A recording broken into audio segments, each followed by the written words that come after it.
नमस्कार मित्रों, जब भी सावन का महीना आता है हर ओर हर हर महादेव की गूंज सुनाई देने लगती है। कांवड़ यात्रा, शिव मंदिरों में उमड़ती भक्तों की भीड़, रुद्राभिषेक और व्रत। लेकिन इन सब के बीच एक ऐसा दिन आता है जिसे स्वयं भगवान शिव का सबसे प्रिय दिन माना गया है, सावन शिवरात्रि। पर क्या आपने कभी सोचा है कि सावन शिवरात्रि क्यों मनाई जाती है? इसकी कथा क्या है और ये महाशिवरात्रि से अलग क्यों मानी जाती है? आखिर इस रात में ऐसा क्या हुआ था कि आज भी करोड़ों भक्त पूरी रात जागकर भोलेनाथ की आराधना करते हैं? आज की इस कथा में हम जानेंगे सावन शिवरात्रि का शास्त्रीय महत्व, समुद्र मंथन से जुड़ा इसका रहस्य और वो घटना जिसने इस रात्रि को शिव भक्तों के लिए अत्यंत पवित्र बना दिया। पुराणों के अनुसार एक समय देवता और असुर दोनों ही अमरत्व प्राप्त करना चाहते थे, लेकिन अमृत केवल क्षीर सागर के मंथन से ही निकल सकता था। इसलिए भगवान विष्णु की सलाह पर देवताओं और असुरों ने मिलकर समुद्र मंथन करने का निश्चय किया। मंदराचल पर्वत को मथनी बनाया गया और नागराज वासुकी को रस्सी। स्वयं भगवान विष्णु ने कच्छप अर्थात कूर्म अवतार धारण कर पर्वत को अपनी पीठ पर संभाला। समुद्र मंथन प्रारंभ हुआ।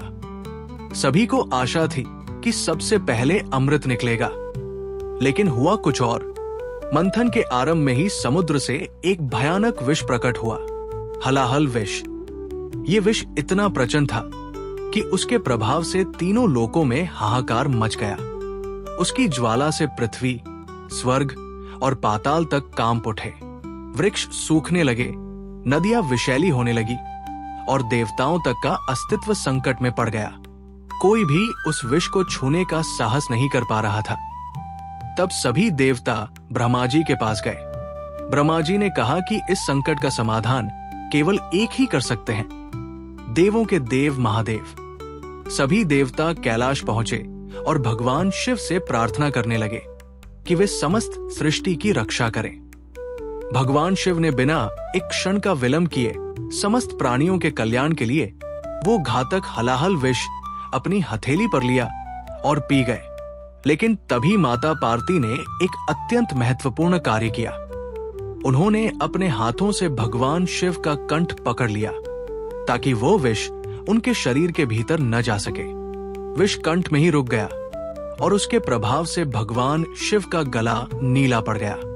इसी कारण भगवान शिव को नीलकंठ कहा जाने लगा।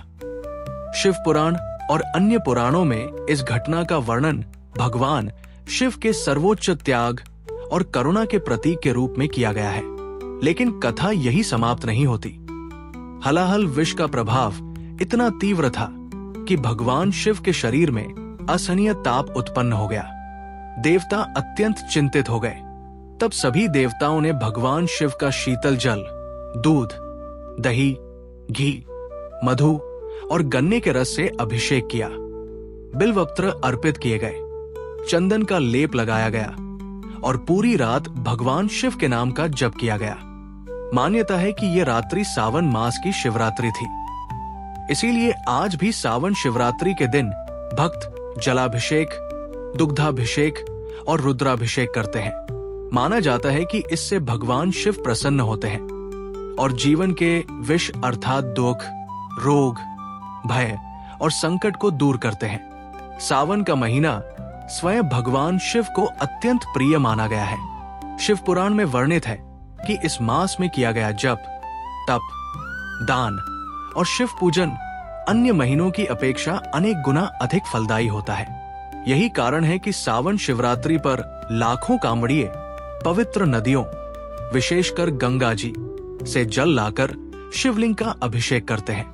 ये केवल एक परंपरा नहीं, बल्कि समुद्र मंथन के समय देवताओं द्वारा भगवान शिव को शीतलता प्रदान करने की उसी दिव्य घटना का स्मरण भी माना जाता है। सावन शिवरात्रि और महाशिवरात्रि में अंतर भी समझना आवश्यक है। महाशिवरात्रि मुख्य रूप से भगवान शिव के ज्योतिर्लिंग के प्राकट्य तथा शिव पार्वती विवाह से जुड़ी मानी जाती है, जबकि सावन शिवरात्रि का संबंध सावन मास की विशेष शिव आराधना, जलाभिषेक और नीलकंठ रूप में भगवान शिव के त्याग की स्मृति से जोड़ा जाता है।